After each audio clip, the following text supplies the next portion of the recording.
Hello students, आप coin के बारे में जानते ही हो। तो ये है टेल और ये क्या है, हेड। जब हम वन कॉइन को टॉस करते हैं तो हमारे पॉसिबल आउटकम्स क्या आते हैं, एच और T. H stands for head और टी स्टैंड्स फॉर टेल। अब हम देखते हैं कि when two coins are toss simultaneously, जब हम दो कॉइनों को एक साथ टॉस करते हैं, जहाँ एक कॉइन को ही 2 टाइम्स हम टॉस करते हैं, तो हमारे फेवरेबल टोटल आउटकम्स क्या होते हैं।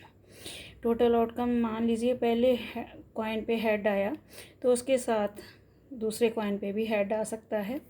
फिर यदि हेड आया और दूसरे कॉइन पे टेल भी आ सकता है। इसी तरह यदि फर्स्ट कॉइन पे टेल आया तो हो सकता है सेकंड कॉइन पे क्या आ जाए, हेड आ जाए। और फिर यदि पहले टॉस में टेल आया तो उसके साथ हो सकता है कि फिर क्या आ जाए, टेल। तो पॉसिबल आउटकम्स हमारे बने 4।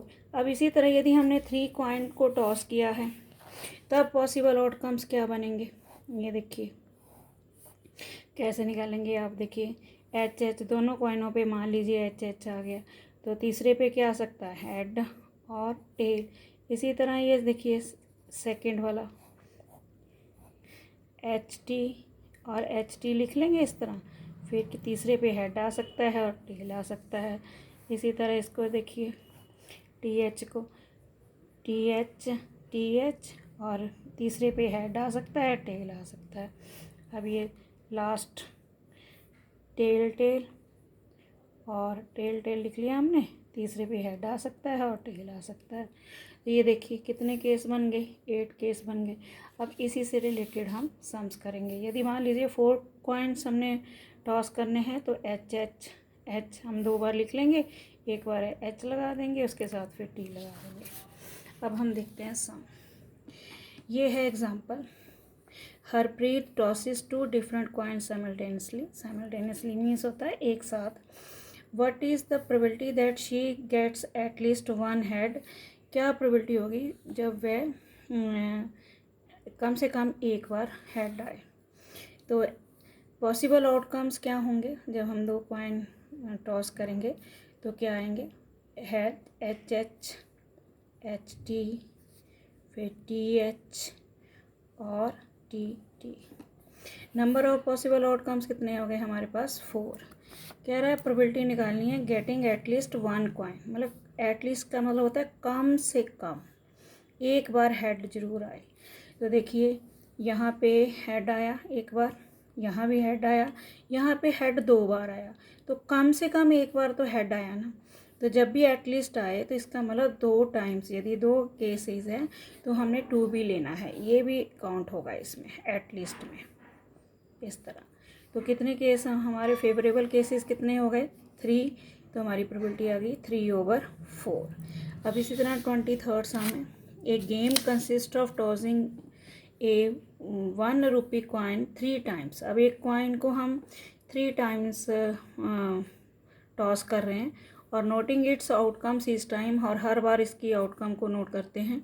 हनीफ विंस, कहता है कि हनीफ जीत जाता है if all the tosses gives the same result. मतलब यदि सभी टॉसेस करने पर सभी टॉसेस पे सेम रिजल्ट आता है। फॉर एग्जांपल जैसे 3 हेड्स आ गए या 3 टेल्स आ गई तो वो जीत जाएगा, अदरवाइज वो लूज़ कर देगा गेम को। Calculate the probability that Hanif will lose the game. तो आपने प्रोबेबिलिटी निकालनी है कि हनीफ जो है वो गेम को लूज़ कर देता है। तो पॉसिबल आउटकम्स हम निकालेंगे, अभी हमने निकाले थे वहीं से देख के लिख लेते हैं हम लोग। ये देखिए एच एच एच एच, चलिए एक बार यहाँ से देख के लिखते हैं।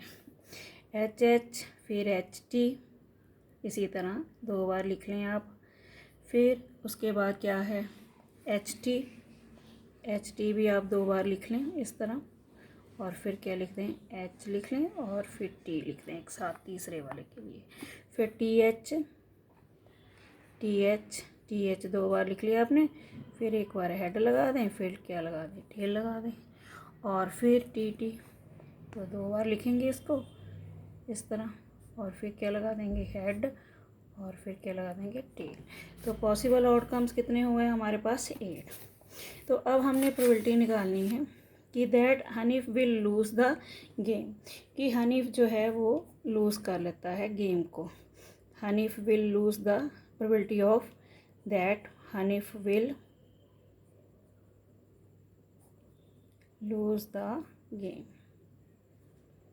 Lose the game. ठीक है, तो इसके लिए क्या करेंगे, पहले 1 माइनस प्रोबेबिलिटी ऑफ उसकी विनिंग की निकाल लेंगे, प्रोबेबिलिटी की वो कब जीत जाता है। तो देखिए अब जीतता कब है, ये देखिए यहाँ जीतता है और यहाँ पे जीतता है, तो कितने केस हो गए 2, तो 2 और टोटल केसेस कितने हैं 8। अब हम इनको क्या कर देंगे, कैंसिल कर देंगे, 1 माइनस 1/4, तो ये आ गया हमारा एलसीएम ले लेंगे। वैसे ऐसे जब भी हो, एक में फ्रैक्शन हो एक में ना फ्रैक्शन हो, तो जैसे आप मिक्स नंबर में चेंज करते हो वैसे चेंज कर लिया करो। 4 1s are 4, 4 में से 1 गए 3/4। और आगे दूसरा मेथड देखिए, इसी तरह प्रोबेबिलिटी ऑफ लूजिंग, मतलब आप इस तरह भी लिख सकते हो और इस तरह मैंने शॉर्ट में लिख दिया। तो अब favourable outcomes over total outcomes, lose करने के लिए कितने फेवरेबल केसेस हैं, 1 2 3 4 5 6, तो 6/8। अब इसको हम कैंसिल कर देंगे, 3/4। तो देखिए आंसर सेम आया। अब देखिए व्हेन 2 डाइस आर टॉस्ड, अब जब 2 डाइस को हम इकट्ठा टॉस करते हैं तो पॉसिबल आउटकम्स क्या होंगे। देखिए 1 1 1 1 के साथ क्या आ जाएगा 1 1, फिर 1 के साथ क्या आ सकता है 2 आ सकता है, फिर 1 3 1 4 1 5 1 6। इसी तरह 2 के साथ 1 आ सकता है, 2 के साथ 2, 2 के साथ 3, 2 के साथ 4 5 6, उसके बाद 3, इस तरह सारे आ सकते हैं। ये देखिए ठीक है, 4 के साथ क्या आ सकता है 1, 4 के साथ 2, 4 के साथ 3, 4 के साथ 4, 4 के साथ 5, 4 के साथ 6, इसी तरह 5 के साथ 1, 5 के साथ 2, 5 के साथ 3, 4 5 4 5 5 5 6, इस तरह 6 1 6 2 6 3 6 4 6 5 6 6। तो पॉसिबल आउटकम्स देखिए कितने आए 36। इसी तरह ये सम है 24। ए डाई इज़ थ्रोन ट्वाइस, एक डाई को हम 2 बार थ्रो करते हैं। What is the probability that, क्या इसकी हमने प्रोबेबिलिटी निकालनी है, 5 will not come up either time, तो 5 किसी समय नहीं आता। तो ये देखिए यहाँ पे मैंने ये लगाया हुआ ये गोला सा, तो इनको यदि छोड़ दिया जाए, हम लेफ़्ट कर दें, लीव कर दें, तो ये जो बाकी के नंबर बच जाते हैं इन सब में 5 कहीं नहीं आ रहा। तो टोटल आउटकम्स है हमारे हैं 36। तो ये हैं 6 ये नंबर हैं और ये भी 6 हैं, लेकिन यहाँ पे हमने 5 को हमने 2 टाइम्स ऐड कर लिया है। तो इसका मतलब है कि यहाँ पे 6 + 5 11 नंबर हैं। तो 36 में से आप 11 कर दोगे माइनस, तो कितना आएगा 25/36। अब आगे कह रहा है कि 5 will come up at least once, तो 5 कम से कम एक बार आना चाहिए, तो 2 बार भी आ सकता है। एटलीस्ट का मतलब होता है कि एक बार तो आए वंस, और 2 बार भी आ जाए तो भी हमने उसको भी काउंट करना है। ठीक है, अब ये देखिए ये 5 देखिए कितनी बार आया, यहाँ से काउंट करते हैं 6 टाइम आ गया, और यहाँ से काउंट करते हैं तो 6 टाइम आ गया। तो ये 5 हम कितनी बार काउंट कर रहे हैं 2 बार, तो इसलिए हम इसको माइनस करने का 6 + 6 12 हो गए। 12 में से आप 1 क्या कर दोगे माइनस कर दोगे, तो कितना आ जाएगा 11/36। आज के लिए इतना ही। Thank you for watching.